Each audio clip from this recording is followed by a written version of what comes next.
മായലോകം വിട്ട മരുവാസിയാം പരദേശിക്ക് സിയോൻ പുരി എന്നൊരു നാടുണ്ട്. സ്വർഗ സിയോൻ പുരി എന്നൊരു നാടുണ്ട്. മായലോകം വിട്ട മരുവാസിയാം പരദേശിക്ക് സിയോൻ പുരി എന്നൊരു നാടുണ്ട്. സ്വർഗ സിയോൻ പുരി എന്നൊരു നാടുണ്ട്.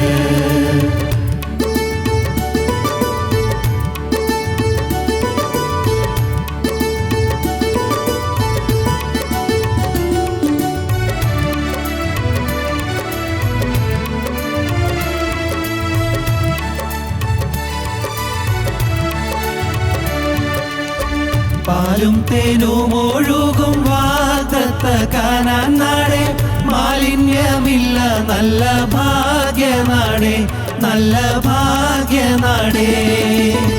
പാലും തേനും ഒഴുകും വാഗ്ദത്ത കാനാൻ നാടേ, മാലിന്യമില്ല നല്ല ഭാഗ്യനാടേ, നല്ല ഭാഗ്യനാടേ. മാലിന്യമില്ലാത്തവ പാപശാപങ്ങളില്ല, ചേലേഴും ഭക്തരിൻ വിശുദ്ധ നാടേ. മാലിന്യമില്ലാത്തവ പാപശാപങ്ങളില്ല, ചേലേഴും ഭക്തരിൻ വിശുദ്ധ നാടേ. മായലോകം വിട്ട മരുവാസിയാം പരദേശിക്ക് സിയോൻ പുരി എന്നൊരു നാടുണ്ട്. സ്വർഗ സിയോൻ പുരി എന്നൊരു നാടുണ്ട്.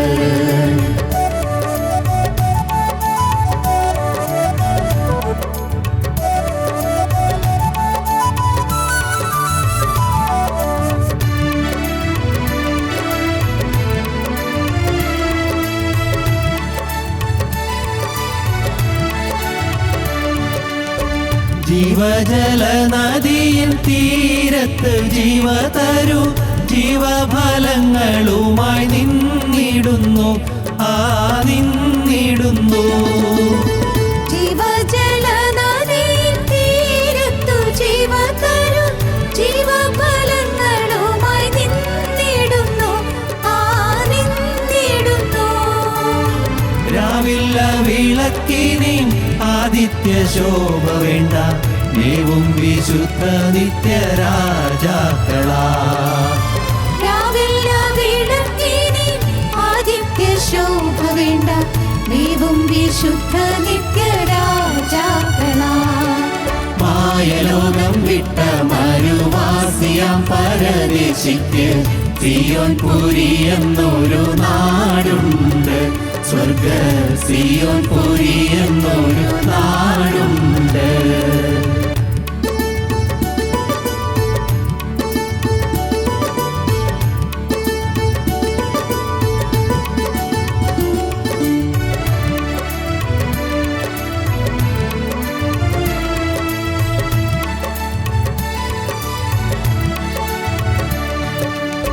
കണ്ണുനീർ തുടച്ചിടും ദൈവം തൻ കണ്ണിൽ നിന്ന് മണ്ണിലേക്കിന്നതകളില്ല വിണ്ണിൽ, പോയില്ല വിണ്ണിൽ. കണ്ണുനീർ തുടച്ചിടും ദൈവം തൻ കണ്ണിൽ നിന്ന് മണ്ണിലേക്കിന്നതകളില്ല വിണ്ണിൽ, പോയില്ല വിണ്ണിൽ. ദാഹം വിശപ്പുമില്ല, രോഗം മരണമില്ല, ആഹാ എന്തോരാനന്ദം പുണ്യനാടേ. ദാഹം വിശപ്പുമില്ല, രോഗം മരണമില്ല, ആഹാ എന്തോരാനന്ദം പുണ്യനാടേ. മായലോകം വിട്ട മരുവാസിയാം പരദേശിക്ക് സിയോൻ പുരി എന്നൊരു നാടുണ്ട്. സ്വർഗ സിയോൻ പുരി എന്നൊരു നാടുണ്ട്.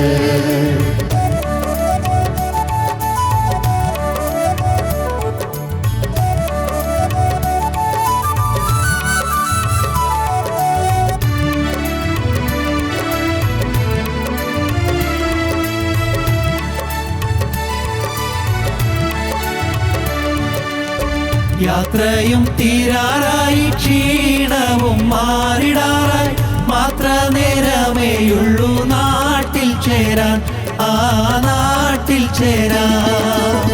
യാത്രയും തീരാറായി, ക്ഷീണവും മാറിടാറായി, മാത്ര നേരമേയുള്ളൂ നാട്ടിൽ ചേരാൻ, ആ നാട്ടിൽ ചേരാൻ. അല്ലൽ വെടിഞ്ഞു തവ വല്ലഭൻ കാന്തയായി, ഹല്ലേലൂയ ഗാനങ്ങൾ പാടി വാഴാം. അല്ലൽ വെടിഞ്ഞു തവ വല്ലഭൻ കാന്തയായി, ഹല്ലേലൂയ ഗാനങ്ങൾ പാടി വാഴാം. മായലോകം വിട്ട മരുവാസിയാം പരദേശിക്ക് സിയോൻ പുരി എന്നൊരു നാടുണ്ട്, സ്വർഗ സിയോൻ പുരി എന്നൊരു നാടുണ്ട്. മായലോകം വിട്ട മരുവാസിയാം പരദേശിക്ക് സിയോൻ പുരി എന്നൊരു നാടുണ്ട്, സ്വർഗ സിയോൻ പുരി എന്നൊരു നാടുണ്ട്. ഞങ്ങളും ക്രൂശിക്കപ്പെട്ട ക്രിസ്തുവിനെ പ്രസംഗിക്കുന്നു. ദൈവ തിരുനാമത്തിന് മഹത്വം ഉണ്ടാകട്ടെ. മത്തായിയുടെ സുവിശേഷം 28-ാം അധ്യായം 18-ാം വാക്യം മുതൽ കർത്താവായ യേശു ക്രിസ്തു ഒടുവിലായതിൻ്റെ ശിഷ്യന്മാരോട് പറയുന്നതായ വാക്കുകൾ നമുക്ക് വായിക്കാൻ സാധിക്കും. യേശു അടുത്ത് ചെന്നു, സ്വർഗത്തിലും ഭൂമിയിലും സകല അധികാരവും എനിക്ക് നൽകപ്പെട്ടിരിക്കുന്നു. ആകയാൽ നിങ്ങൾ പുറപ്പെട്ട് പിതാവിൻ്റെയും പുത്രൻ്റെയും പരിശുദ്ധാത്മാവിൻ്റെയും നാമത്തിൽ സ്നാനം കഴിപ്പിച്ചും ഞാൻ നിങ്ങളോട് കൽപ്പിച്ചതൊക്കെയും പ്രമാണിപ്പാൻ തക്കവണ്ണം ഉപദേശിച്ചും കൊണ്ട് സകല ജാതികളെയും ശിഷ്യരാക്കിക്കൊള്ളുവീൻ. ഞാനോ ലോകാവസാനത്തോളം എല്ലാ നാളും നിങ്ങളോടുകൂടെ ഉണ്ട് എന്ന് പറഞ്ഞു. ഞാൻ നിങ്ങളോട് കൽപ്പിച്ചതൊക്കെയും പ്രമാണിപ്പാൻ തക്കവണ്ണം ഉപദേശിച്ചും കൊണ്ട് സകല ജാതികളെയും ശിഷ്യരാക്കിക്കൊള്ളുവീൻ. എന്നാൽ ഞാൻ നിങ്ങളോടുകൂടെ ഇരിക്കും ലോകാവസാനത്തോളം. സകല ജാതികളെയും ശിഷ്യരാക്കുവാനാണ് കർത്താവ് തൻ്റെ ശിഷ്യന്മാരെ പറഞ്ഞു വിടുന്നത്. തൻ്റെ ശിഷ്യന്മാരെ കർത്താവ് ഒടുവിലായി ഭരമേൽപ്പിച്ചത് നിങ്ങളെൻ്റെ സാക്ഷികൾ ആകണമെന്നാണ്. അപ്പോസ്തലപ്രവൃത്തികളുടെ പുസ്തകം 1-ാം അധ്യായത്തിൽ സ്വർഗാരോഹണത്തിന് തൊട്ടു മുൻപ് കർത്താവ് തൻ്റെ ശിഷ്യന്മാരായ 11 പേരോട് സംസാരിക്കുന്നത്, നിങ്ങൾ ഉയരത്തിൽ നിന്ന് ശക്തി പ്രാപിച്ചിട്ട് യെരൂശലേമിലും യഹൂദിലും എല്ലായിടത്തും ശമരിയിലും ഭൂമിയുടെ അറ്റത്തോളവും എൻ്റെ സാക്ഷികളാകും എന്നാണ്. നിങ്ങളെൻ്റെ സാക്ഷികളാകണമെന്ന് കർത്താവ് ആഗ്രഹിച്ചു. നാം ഓരോരുത്തരും ക്രിസ്തുവിൻ്റെ സാക്ഷികളാകാൻ വിളിക്കപ്പെട്ടവരാണ്. അപ്പോസ്തലനായ പത്രോസ് അതിൻ്റെ ആദ്യ ലേഖനത്തിൻ്റെ 1-ാം അധ്യായത്തിൽ പറയും, നിങ്ങളുടെ വിളിയും തിരഞ്ഞെടുപ്പും ഉറപ്പാക്കുവാൻ അധികം ശ്രമിപ്പീൻ. വിളിയും തിരഞ്ഞെടുപ്പും ഉറപ്പാക്കണം. സ്വർഗീയ വിളിക്ക് നാം ഓഹരിക്കാരാണ് എന്ന് അപ്പോസ്തലനായ പൗലോസ് എബ്രായ ക്രിസ്ത്യാനികളോട് ലേഖനം എഴുതിയപ്പോൾ പറഞ്ഞു. സ്വർഗീയ വിളിക്ക് ഓഹരിക്കാരാണ് നാം. സ്വർഗത്തിൻ്റെ വിളി നമുക്കുണ്ട്. നാം കർത്താവിൻ്റെ വേലക്കാരാകണമെന്ന്. നാം കർത്താവിൻ്റെ അനുയായികളാകണം, കർത്താവിൻ്റെ അനുകാരികളാകണം. പോരാ, നാം കർത്താവിൻ്റെ സാക്ഷികളാകണം. കർത്താവിൻ്റെ അനുയായി ആകണമെങ്കിൽ കർത്താവിൻ്റെ അനുകാരിയാകണം, കർത്താവിനെ അനുകരിക്കണം. കർത്താവിനെ അനുഗമിക്കണമെങ്കിൽ കർത്താവിനെ അനുകരിക്കണം. കർത്താവിനെ അനുഗമിക്കുകയും അനുകരിക്കുകയും ചെയ്യുന്നവർ കർത്താവിൻ്റെ സാക്ഷികളായി തീരും. നാം ക്രിസ്തുവിൻ്റെ സാക്ഷികളായി തീരണമെന്ന് കർത്താവ് ആഗ്രഹിച്ചു. യേശുക്രിസ്തുവിൻ്റെ സാക്ഷിയായി തീരുക എന്നുള്ളത് ഒരു വലിയ പദവിയാണ് എന്ന് കഴിഞ്ഞ പ്രാവശ്യം നാം ചിന്തിച്ചതാണ്. ദാനിയേൽ പ്രവാചകൻ്റെ പുസ്തകത്തിൽ ഒടുവിലത്തെ അധ്യായത്തിൻ്റെ ആദ്യ ഭാഗത്ത് ദാനിയേൽ പ്രവാചകനോട് ദൈവത്തിൻ്റെ പരിശുദ്ധാത്മാവ് പറയുന്നത്, ബുദ്ധിമാന്മാർ ആകാശമണ്ഡലത്തിൻ്റെ പ്രഭ പോലെയും പലരെയും നീതിയിലേക്ക് തിരിക്കുന്നവർ നക്ഷത്രങ്ങളെപ്പോലെയും പ്രകാശിക്കുമെന്നാണ്. പലരെയും നീതിയിലേക്ക് തിരിക്കുക, അതായിരുന്നു ദാനിയേൽ പ്രവാചകൻ്റെ പ്രൊഫഷൻ, ദാനിയേൽ പ്രവാചകൻ്റെ ഉദ്യോഗം, ദാനിയേൽ പ്രവാചകൻ്റെ തൊഴിൽ. പലരെയും നീതിയിലേക്ക് തിരിക്കുക. ക്രിസ്തുവിന് സാക്ഷിയായാൽ മാത്രമേ നമുക്ക് മറ്റുള്ളവരെ ദൈവനീതിയിലേക്ക് തിരിക്കാൻ സാധിക്കുകയുള്ളൂ. ലോകത്തിൻ്റെ നീതിയല്ല ദൈവത്തിൻ്റെ നീതി, മനുഷ്യരുടെ വഴിയല്ല ദൈവത്തിൻ്റെ വഴി, മനുഷ്യരുടെ വിചാരങ്ങളല്ല ദൈവത്തിൻ്റെ വിചാരങ്ങൾ. ദൈവത്തിൻ്റെ വഴിയിലേക്കും ദൈവത്തിൻ്റെ ആലോചനയിലേക്കും ദൈവത്തിൻ്റെ നീതിയിലേക്കും നാം തിരിഞ്ഞാൽ മാത്രമേ മറ്റുള്ളവരെ ദൈവനീതിയിലേക്ക് തിരിക്കാൻ സാധിക്കുകയുള്ളൂ. ദൈവത്തിൻ്റെ നീതിയിലേക്ക്, സ്വർഗത്തിൻ്റെ നീതിയിലേക്ക്, സ്വർഗീയ മഹത്വത്തിൻ്റെ ശുശ്രൂഷയാണ് ജീവനുള്ള ക്രിസ്തു നമ്മെ ഭരമേൽപ്പിച്ചിരിക്കുന്നത്. ഞാൻ വളരെ മനോഹരമായ ഒരു കവിത വായിച്ചത് ഓർക്കുന്നു. ആ കവിതയുടെ ആശയം ഏതാണ്ട് ഒരാശയം പറയാം. യേശുക്രിസ്തു അങ്ങ് സ്വർഗാരോഹണം ചെയ്ത് ഉയരത്തിലേക്ക്, സ്വർഗമഹിമയിലേക്ക് കടന്നു ചെല്ലുന്നതിനെക്കുറിച്ചുള്ള ഒരു ഭാവനയാണ്. അങ്ങനെയല്ല, അതൊരു ഭാവന തന്നെയാണ്. അങ്ങനെ നടന്നോ എന്നോ നടന്നില്ല എന്നോ ഒന്നും പറയാൻ ആർക്കും അവകാശമില്ല. പക്ഷേ കവിയുടെ മനസ്സിൽ മുളയെടുത്ത ഒരു നല്ല സുന്ദരമായ ഭാവന, ക്രിസ്തു സ്വർഗാരോഹണം ചെയ്ത് സ്വർഗീയ തേജസ്സിലേക്ക് കടന്നു ചെല്ലുകയാണ്. നിത്യരാജാധിരാജനായ ക്രിസ്തുവിൻ്റെ തിരുവാഗമനത്തിൽ സ്വർഗമെല്ലാം അത്യന്തം ആനന്ദം കൊണ്ടു. ആഹ്ലാദ പരവശരായി സ്വർഗീയ സേനകൾ ക്രിസ്തുവിനെ എതിരേൽക്കുന്നു. ആ മാലാഖമാർ യേശുക്രിസ്തുവിനെ എതിരേറ്റുകൊണ്ട് കർത്താവിൻ്റെ പാദപീഠത്തിങ്കിൽ എല്ലാവരും വണങ്ങുന്നു. മാലാഖമാരുടെ വൃന്ദം വണങ്ങി അല്പം കഴിഞ്ഞ് ഒരു മാലാഖ നിവർന്ന ക്രിസ്തുവിനോട് ചോദിക്കുന്നു, ഗുരു നാഥ, അങ്ങ് ഭൂമിയിലേക്ക് പോയിട്ട് തിരുവവതാരത്തിൻ്റെ മഹത്വകരമായ പ്രവൃത്തിയെല്ലാം പൂർത്തീകരിച്ചിട്ട് തന്നെയോ വരുന്നത്? ക്രിസ്തുവളുടെ സന്തോഷത്തോടെ പ്രസന്നവദനായി പറഞ്ഞു, അതെ, ഞാൻ ക്രൂശിന്മേൽ കിടന്ന് പറഞ്ഞ വചനം എല്ലാം നിവൃത്തിയായി എന്നാണ്. നിവൃത്തിയായി, ഇറ്റ് ഈസ് ഫിനിഷ്ഡ്, അത് പൂർത്തീകരിച്ചു എന്നാണ്. ഞാൻ നിവൃത്തിയാക്കിയിട്ടാണ് വരുന്നത്. വീണ്ടും മാലാഖ ചോദിച്ചു, കൂപ്പയ്യോടെ നിന്നുകൊണ്ട് വിറയലോട് ചോദിച്ചു, കർത്താവേ ക്ഷമിക്കണമേ, ഞാനൊന്ന് ചോദിച്ചു കൊള്ളട്ടെ, അങ്ങ് രക്ഷയുടെ വേല, രക്ഷണ്യ പ്രവൃത്തി എല്ലാം തികച്ചു എന്നല്ലോ പറഞ്ഞത്. എന്നാൽ ഇനി അത് ആര് തുടർന്ന് ഭൂമിയിൽ ചെയ്യും? അത് ഞാൻ ഭൂമിയിൽ നിന്ന് പോരുന്നതിന് മുൻപ് എൻ്റെ ശിഷ്യന്മാരെ ഫലമേൽപ്പിച്ചിട്ടുണ്ട്. എൻ്റെ ശിഷ്യന്മാർ അവർ എൻ്റെ വാക്ക് കേട്ട് അവരുടെ സന്തോഷത്തോടെ യെരൂശലേം വിട്ട് പോയിരിക്കുകയാണ്. അവർ എൻ്റെ വേലക്കാരാകാൻ തീരുമാനമെടുത്ത് പോയിരിക്കുകയാണ്. കർത്താവ് നല്ല പ്രസന്നതയോടാണ് പറഞ്ഞത്. ഉടനെ മാലാഖ ചോദിച്ചു, ക്ഷമിക്കണം കർത്താവെ, ഒന്നുകൂടി ചോദിച്ചു കൊള്ളട്ടെ, അവിടുത്തെ ശിഷ്യന്മാരെന്ന് പറയുന്നത് ഈ കണ്ട വേല നിവർത്തിക്കാൻ തക്കവണ്ണം കരുത്തുള്ളവരാണോ? അവർ വിദ്യാസമ്പന്നരാണോ? അവർ പാണ്ഡിത്യമുള്ളവരാണോ? അവർക്ക് വല്ല കഴിവുമുണ്ടോ?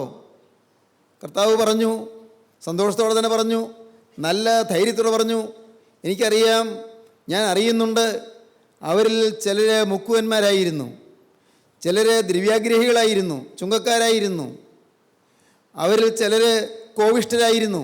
എന്നാൽ അവരെൻ്റെ പിന്നാലെ വന്നപ്പോൾ അവരിലേക്ക് ദൈവത്തിൻ്റെ പരിശുദ്ധാത്മാവ് വന്ന് അവർക്ക് വലിയ അത്ഭുത ശക്തി ലഭിച്ചു. പരിശുദ്ധാത്മാവിൻ്റെ ശക്തിയും കൃപയും അവർക്ക് ലഭിച്ചു. അവർ എൻ്റെ വേല തീർപ്പാൻ ശക്തരാണ്, പ്രാപ്തരാണ്. മാലാഖ കുറച്ചു നേരം മിണ്ടാതിരുന്നു. സ്വർഗം സന്തോഷം കൊണ്ട് ആർപ്പുവിളിയുണ്ടായി, മുഖരിതമായി. ആനന്ദ തിരത്തലിൽ സ്വർഗം മുഴുവനങ്ങനെ ലയിച്ചു നിൽക്കുമ്പോൾ മാലാഖ തെല്ലിട നിന്നിട്ട് വീണ്ടും ചോദിച്ചു, കർത്താവെ ഒരു വാക്കുകൂടി ചോദിച്ചു കൊള്ളട്ടെ, ക്ഷമിക്കണം, ഒരു വാക്കുകൂടി. അങ്ങ് ഫലമേൽപ്പിച്ച അവിടുത്തെ ശിഷ്യന്മാർ അവർ ആ വേല ചെയ്തില്ലെങ്കിൽ പിന്നെ ആ വേല ചെയ്യാൻ അങ്ങയുടെ പരിപാടി എന്താണ്? ദൈവത്തിന് സ്തോത്രം. അതുവരെ നല്ല പ്രസന്നതയോടെ, നല്ല പുഞ്ചിരിയോടെ, ധൈര്യത്തോടെ നിന്ന ക്രിസ്തു കുറച്ചു നേരം ചിന്താധീനനായി, മുഖം മ്ലാനമായി. അല്പം പാരിവശ്യത്തോടെ ക്രിസ്തു പറഞ്ഞു, വിട്ടുവിട്ട് പറഞ്ഞു, ഇല്ല, അവരത് ചെയ്തില്ലെങ്കിൽ എനിക്ക് വേറെ പരിപാടിയില്ല. ദൈവത്തിന് സ്തോത്രം. ആ കവിത അങ്ങനെ അവസാനിക്കുകയാണ്. അവരത് ചെയ്തില്ലെങ്കിൽ എനിക്ക് വേറെ പരിപാടിയില്ല. ദൈവത്തിന് സ്തോത്രം. കർത്താവിൻ്റെ വേല തയ്ക്കേണ്ടത് അതിൻ്റെ ശിഷ്യന്മാരാണ്. അവരത് ചെയ്തില്ലെങ്കിൽ ആ വേല തുടർന്ന് ചെയ്യാൻ വേറൊരു പരിപാടി കർത്താവ് കണ്ടിട്ടില്ല. ദൈവത്തിന് സ്തോത്രം. എൻ്റെ സ്നേഹിതരെ, നിങ്ങളുടെ ഹൃദയത്തിൽ എന്തെങ്കിലും ചലനം ഉളവാകുന്നുണ്ടോ? ഞാനും എൻ്റെ കർത്താവിൻ്റെ വേല ചെയ്യേണ്ടവനാണ്, ഞാനും യേശുവിൻ്റെ വേല ചെയ്യേണ്ടവളാണ്. ഈ ഒരു ബോധം നിങ്ങളുടെ ഹൃദയത്തിൽ വരുന്നുണ്ടോ? എൻ്റെ കർത്താവേ, ഞാനിത് ചെയ്തില്ലെങ്കിൽ കർത്താവിൻ്റെ വേല മുടങ്ങുമല്ലോ. എന്നെക്കൊണ്ട് നീ കണ്ടിരിക്കുന്ന വേല, എന്നിൽ കൂടി നീ നിവർത്തിക്കാൻ ആഗ്രഹിക്കുന്ന വേല നിറവേറ്റിയില്ലെങ്കിൽ എൻ്റെ കർത്താവേ, നീ വേറൊരു പരിപാടി നീ വെച്ചിട്ടില്ലല്ലോ. എൻ്റെ ദൈവമേ, ഞാൻ എന്നെ തന്നെ ഇതിൻ്റെ കരങ്ങളിലേക്ക് തരുന്നു. കർത്താവിൻ്റെ പാദപീഠത്തിങ്കൽ നമുക്ക് കർത്താവിൻ്റെ വേലയ്ക്കായി സമർപ്പിക്കാം. കർത്താവിനോട് നമുക്ക് വാക്ക് പറയാം. കർത്താവേ, നിൻ്റെ വേലക്കാരനായി നിൽപ്പാൻ ഞാൻ അതിയായി കൊതിക്കുന്നു. നിൻ്റെ ദാസനായി നിൽപ്പാൻ ഞാൻ അതിയായി ആഗ്രഹിക്കുന്നു. നിനക്ക് വേണ്ടി എന്നെ തന്നെ മറന്ന് ഓടുവാൻ ഞാൻ അതിയായി ആഗ്രഹിക്കുന്നു. ദൈവത്തിന് സ്തോത്രം. ഒരു മനോഹരമായ സംഭവം ഞാൻ വായിച്ചു. ആ സംഭവം ഇങ്ങനെയാണ്. വളരെ മനോഹരമായൊരു സംഭവമാണ്. ഡേവിഡ് ലിവിങ്സ്റ്റൺ അദ്ദേഹം ഒരിക്കൽ ഒരു വാക്യം എഴുതി വച്ചിരിക്കുന്നത് കണ്ടു. ആ വാക്യം എങ്ങനെയാണ്? റോബർട്ട് മോഫറ്റ് എഴുതിയ ഒരു വാക്യം. അന്ന് ലിവിങ്സ്റ്റൺ തീരെ ചെറുപ്പമാണ്. From where I stand I can see the smoke of 10,000 African villages that have never heard of Christ. അതാണ് വായിച്ച വാക്യം. ഞാൻ നിൽക്കുന്നിടത്ത് നിന്നുകൊണ്ട് ഞാൻ കാണുന്നു. റോബർട്ട് മോഫറ്റ് എഴുതിയിരിക്കുകയാണ്, ഞാൻ നിൽക്കുന്നിടത്ത് നിന്നുകൊണ്ട് ഞാൻ കാണുന്നു ആഫ്രിക്കയുടെ കുഗ്രാമങ്ങൾ, 10,000-കണക്കിന് കുഗ്രാമങ്ങൾ, യേശുക്രിസ്തുവിനെക്കുറിച്ച് കേട്ടിട്ട് പോലുമില്ലാത്ത 10,000-കണക്കിന് കുഗ്രാമങ്ങൾ, അത് സങ്കടത്തിൻ്റെയും വ്യസനത്തിൻ്റെയും അന്ധതയുടെയും പുകപടലം ഉയർത്തിക്കൊണ്ട് നിൽക്കുന്നത് ഞാൻ കാണുന്നു എന്ന്. ഈ വാക്യം വായിച്ചപ്പോൾ അന്ന് ലിവിങ്സ്റ്റൻ്റെ ഹൃദയത്തിൽ പെട്ടെന്നൊരു കൊള്ളിയാൻ മിന്നി. ഉള്ളിലൂടെ ഒരു വലിയ ചൈതന്യം കടന്നുപോയി. ലിവിങ്സ്റ്റൺ അതുമൂലം അദ്ദേഹം 11,000 മൈലുകൾ അദ്ദേഹം കാൽനടയായി സഞ്ചരിച്ചു. ഒറ്റ ദിവസം കൊണ്ടല്ല, വർഷങ്ങൾ കൊണ്ട് 11,000 മൈലുകൾ സഞ്ചരിച്ചു. അദ്ദേഹം ആഫ്രിക്കയിലേക്ക് പോയി. ഇംഗ്ലണ്ടിൽ നിന്ന് ആഫ്രിക്കയിലേക്ക് പോയി. ആഫ്രിക്കയുടെ ഗ്രാമങ്ങളിൽ അദ്ദേഹം സന്ദർശിച്ചു. ആഫ്രിക്കയുടെ ഗ്രാമങ്ങൾ സന്ദർശിക്കുമ്പോൾ വലിയ കേടുകൾ അദ്ദേഹത്തിനുണ്ടായി. കോങ്കോ നദീതടങ്ങളിലും ആഫ്രിക്കയുടെ കിരാതന്മാർ പാർക്കുന്ന ഇടങ്ങളിലുമെല്ലാം അദ്ദേഹം സഞ്ചരിച്ചു. അദ്ദേഹം ഗ്രാമങ്ങളിൽ നിന്ന് ഗ്രാമങ്ങളിലേക്ക് പോകുമ്പോൾ വനപ്രദേശങ്ങളിൽ കൂടി കടക്കേണ്ടി വന്നു. വനപ്രദേശങ്ങളിൽ കൂടി പോകുമ്പോൾ അദ്ദേഹത്തിന് കൊടിയ പീഡകളും ഉപദ്രവങ്ങളും ആപത്തുകളും ഉണ്ടായി. അതിനെയെല്ലാം അതിജീവിച്ച് ഡേവിഡ് ലിവിങ്സ്റ്റൺ ഇംഗ്ലണ്ടിൽ വളരെ സുഖമായി കഴിയാമായിരുന്ന മനുഷ്യൻ, വളരെ ഉന്നത കുടുംബത്തിൽ പിറന്ന മനുഷ്യൻ, അദ്ദേഹം ആഫ്രിക്കയുടെ മണ്ണ് ചവിട്ടി നടന്ന് കർത്താവായ യേശുവിനെ ആ ജനത്തിന് കൊടുത്തു. ആ കിരാതന്മാരായ ആളുകൾക്ക്, നരഭോജികളായ ആളുകൾക്ക്, മനുഷ്യമാംസം പച്ചനെ തിന്നുന്ന ആളുകൾക്ക് യേശുവിനെ കാണിച്ചു കൊടുത്തു. ലിവിങ്സ്റ്റന് സഹായിയായി സുവിശേഷ വേലയിൽ തൽപരത്തോടെ സ്റ്റാൻലി എന്ന് പറയുന്ന യുവാവ് ഉണ്ടായിരുന്നു. ഒരവസരത്തിൽ ലിവിങ്സ്റ്റണും സ്റ്റാൻലിയും ഒരു ഗ്രാമം സന്ദർശിച്ച് തിരികെ പോരുന്നത് അതൊരു വനപ്രദേശത്തു കൂടിയായിരുന്നു. ഒരു സിംഹം ചാടിക്കടിച്ചു. ലിവിങ്സ്റ്റൻ്റെ ഇടത്തെ തോളിൽ ആ സിംഹം കടിച്ച് തോള് പറഞ്ഞു തൂങ്ങി. നിശേഷം വിട്ടുപോയില്ല. ആ തോൾ പറഞ്ഞു തൂങ്ങി. ഇതോടെ ലിവിങ്സ്റ്റൺ താഴെ വീണു, ബോധരഹിതനായി. സ്റ്റാൻലി ഉടനെ തോക്കെടുത്ത് സിംഹത്തെ വെടിവെച്ചു. സിംഹം ചത്തുമലച്ചു. പക്ഷേ ലിവിങ്സ്റ്റൺ ബോധരഹിതനായി കിടക്കുകയാണ്. ചോര തളം കെട്ടുകയാണ്. ലിവിങ്സ്റ്റനെ വാരിയെടുത്ത്, ബോധരഹിതനായ ആ ദൈവദാസനെ വാരിയെടുത്തുകൊണ്ട് സ്റ്റാൻലി വേച്ച് പ്രാഞ്ചി നടന്ന് ആ കുടിലെത്തി, ഗ്രാമത്തിലെ കുടിലെത്തി. അവിടെ വെറും തറയിൽ കിടത്തി. സ്റ്റാൻലി നോക്കി നിന്നു. ഞാനിങ്ങനെയാണ് വായിച്ചത്. സ്റ്റാൻലി നോക്കി നിന്നു. ലിവിങ്സ്റ്റൻ്റെ ശരീരം ഏതാണ്ട് ചേതനേറ്റ് പോയതുപോലെ തോന്നി. സ്റ്റാൻലി നോക്കി. ലിവിങ്സ്റ്റൺ കണ്ണടച്ച് ബോധരഹിതനായി കിടക്കുകയാണ്. ചോര വാർന്നു പോകുന്നു നിന്നു. പക്ഷേ ബോധം തെളിയുന്നില്ല. സ്റ്റാൻലിയുടെ കണ്ണുനീര് ധാരാളമായി ഒഴുക്കിക്കൊണ്ട് സ്റ്റാൻലിയെ അവിടെ നോക്കി നിന്നു. കുറച്ചു നേരം കഴിഞ്ഞപ്പോൾ ഭാഗ്യം ലിവിങ്സ്റ്റൺ കണ്ണു തുറന്നു. മുഖത്തൊരു ചെറിയ പുഞ്ചിരി. ലിവിങ്സ്റ്റൺ സ്റ്റാൻലിയോട് പറഞ്ഞു, ഇങ്ങനെയാണ് പറഞ്ഞത്, ഭയപ്പെടേണ്ട, ഞാൻ ആദ്യനും അന്തിനുമാകുന്നു. ഞാൻ മരിച്ചവനായിരുന്നു, ഞാൻ എന്നേക്കും ജീവിച്ചിരിക്കുന്നു. മരണത്തിൻ്റെയും പാതാളത്തിൻ്റെയും താക്കോൽ എൻ്റെ കൈവശമുണ്ട്. വെളിപ്പാട് പുസ്തകം 1-ാം അധ്യായത്തിൽ കർത്താവായ യേശുക്രിസ്തു പറഞ്ഞതായ വാക്ക്, തൻ്റെ ശിഷ്യനോട് പറഞ്ഞ വാക്ക്, അതാണ് ലിവിങ്സ്റ്റൺ അപ്പോൾ ഉച്ചരിച്ചത്. ഭയപ്പെടേണ്ട, ഞാൻ ആദ്യനും അന്തിനുമാകുന്നു, ഞാൻ മരിച്ചവനായിരുന്നു, ഞാൻ എന്നേക്കും ജീവിച്ചിരിക്കുന്നു. മരണത്തിൻ്റെയും പാതാളത്തിൻ്റെയും താക്കോൽ എൻ്റെ കൈവശമുണ്ട്. സ്റ്റാൻലി കുറേ നേരം കഴിഞ്ഞു ലിവിങ്സ്റ്റനെ പിന്നെയും ശുശ്രൂഷിച്ചു. പ്രിയപ്പെട്ടവരെ, അന്നൊന്നും ലിവിങ്സ്റ്റൺ മരിച്ചില്ല. കാലങ്ങൾ കഴിഞ്ഞു. ലിവിങ്സ്റ്റൺ അദ്ദേഹം അവിടെ ഒരു ദിവസം കാണപ്പെട്ടു. ഇങ്ങനെയാണ് കണ്ടത്, ഞാൻ വായിച്ചത് ഇങ്ങനെയാണ്: on May 1st, 1873, he was found dead on his knees in a dilapidated hut in an obscure African village. ആഫ്രിക്കയിലെ ഒരു കുഗ്രാമത്തിൽ വളരെ മോശമായ സ്ഥിതിയിലുള്ള ഒരു കുടിലിൽ ലിവിങ്സ്റ്റൺ മുട്ടുമേൽ നിൽക്കുന്നവനായിരിക്കുമ്പോൾ തന്നെ ലിവിങ്സ്റ്റൺ മരിച്ച് അങ്ങനെ കാണപ്പെട്ടു. അത് 1873 മെയ് മാസം 1-ാം തീയതിയാണ്. ദൈവത്തിന് സ്തോത്രം. ഞാൻ പിന്നെയും വായിച്ചു, ആ ഡെഡ് ബോഡി ആഫ്രിക്കയിൽ അടക്കിയില്ല. ഇംഗ്ലണ്ടിൽ നിന്ന് അത് ആളുകൾ വന്നു, ലിവിങ്സ്റ്റൺ ഡെഡ് ബോഡി ഇംഗ്ലണ്ടിലേക്ക് കൊണ്ടുപോയി. ആ സുപ്രസിദ്ധമായ കത്തീഡ്രലിൻ്റെ സെമിത്തേരിയിൽ ലിവിങ്സ്റ്റൻ്റെ ഡെഡ് ബോഡി അത് അടക്കുന്ന സമയത്ത് അന്ന് അവിടെ ഇംഗ്ലണ്ടിലെ ഏറ്റവും പ്രസിദ്ധനായ ഭരണാധികാരിയായിരുന്ന വ്യക്തി അവിടെ നിന്നുകൊണ്ട് വിതുമ്പി കരഞ്ഞു. അദ്ദേഹം കരഞ്ഞുകൊണ്ട് നിൽക്കുന്നത് കണ്ട് അദ്ദേഹത്തിൻ്റെ സഹപ്രവർത്തകൻ അദ്ദേഹത്തോട് ശവസംസ്കാരം കഴിഞ്ഞ് തിരിച്ചു പോരുമ്പോൾ ചോദിച്ചു, അങ്ങക്ക് ലിവിങ്സ്റ്റണുമായിട്ട് ഇത്രയും അടുത്ത പരിചയമായിരുന്നോ? ഇത്രയും വലിയ ബന്ധമായിരുന്നോ?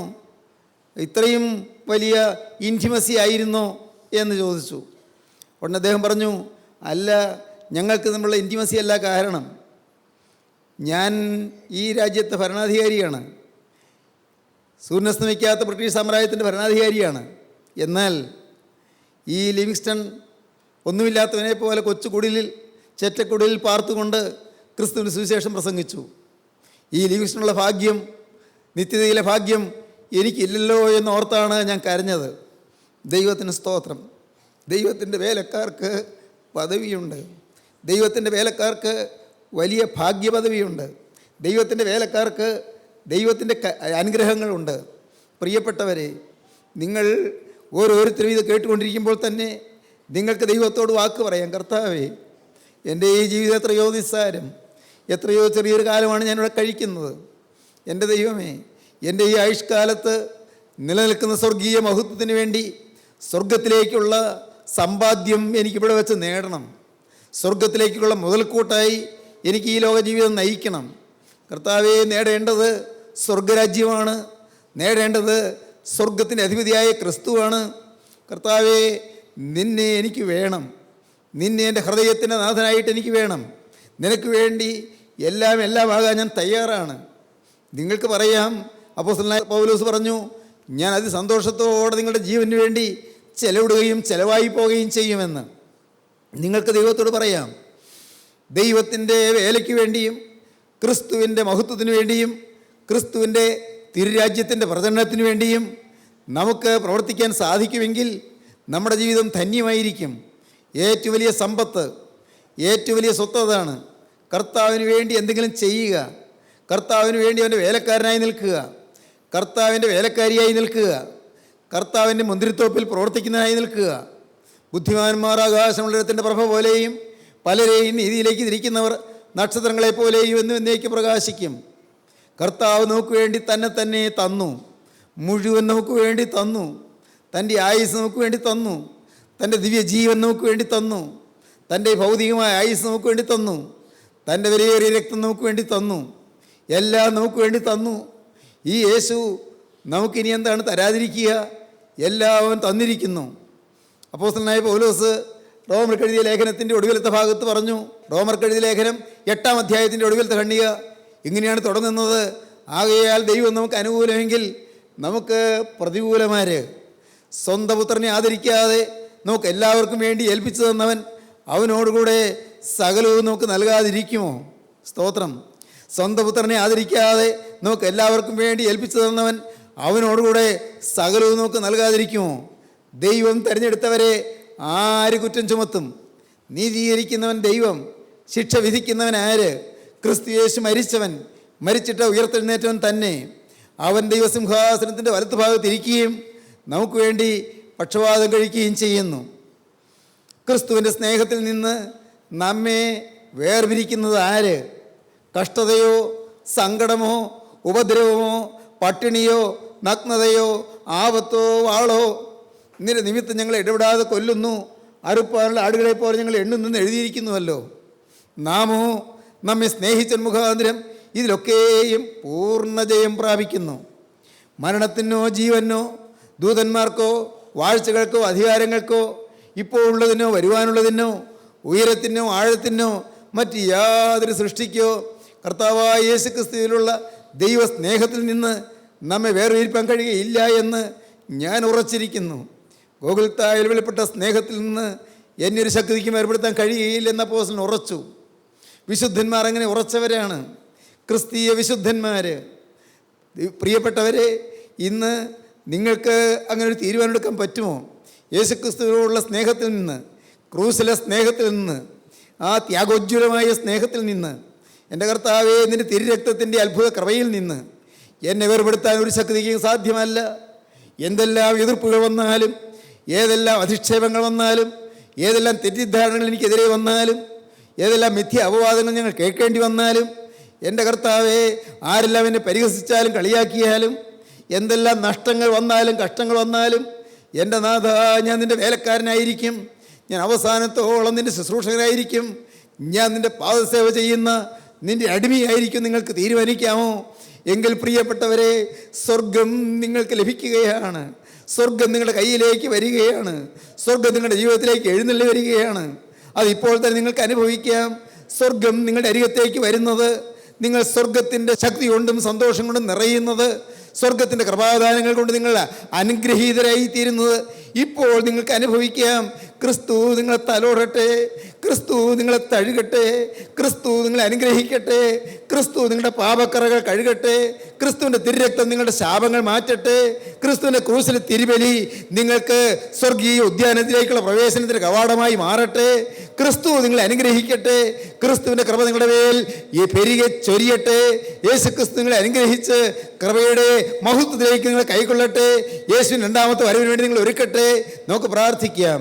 കാരുണ്യവാനായ ഞങ്ങളുടെ സ്വർഗീയ പിതാവേ, ഈ നല്ല സമയത്തിനായി ഞങ്ങൾ നിന്നെ സ്തുതിക്കുന്നു. അവിടെ തിരുവചനം കേട്ട് ഈ ഇതിൻ്റെ ജനത്തെ അവിടുന്ന് അനുഗ്രഹിക്കണമേ. നിന്റെ മക്കളുടെ മേലെടുത്ത കരം വെക്കണമേ. എല്ലാവരും യേശുവിനെ സ്നേഹിക്കുന്നവരായി തീരുവാൻ, ആ സ്നേഹത്തിൽ കത്തുന്നവരായി തീരുവാൻ, സ്നേഹത്തിൻ്റെ ജ്വാലയിൽ എരിയുന്നവരായി തീരുവാൻ കർത്താവെ ഇടയാക്കണമേ എന്ന് പ്രാർത്ഥിക്കുന്നു. കർത്താവെ, ആ സ്നേഹം ഹൃദയത്തിൽ നിറയുമ്പോൾ പാപം മാറിപ്പോകും നിങ്ങൾ അറിയുന്നു. ആ സ്നേഹം ഞങ്ങളുടെ ജീവിതത്തിൽ സ്വാധീനിക്കുമ്പോൾ ഞങ്ങളുടെ ശാപങ്ങളും ഞങ്ങളുടെ ബന്ധനങ്ങളും അഴിഞ്ഞു പോകും നിങ്ങൾ വിശ്വസിക്കുന്നു.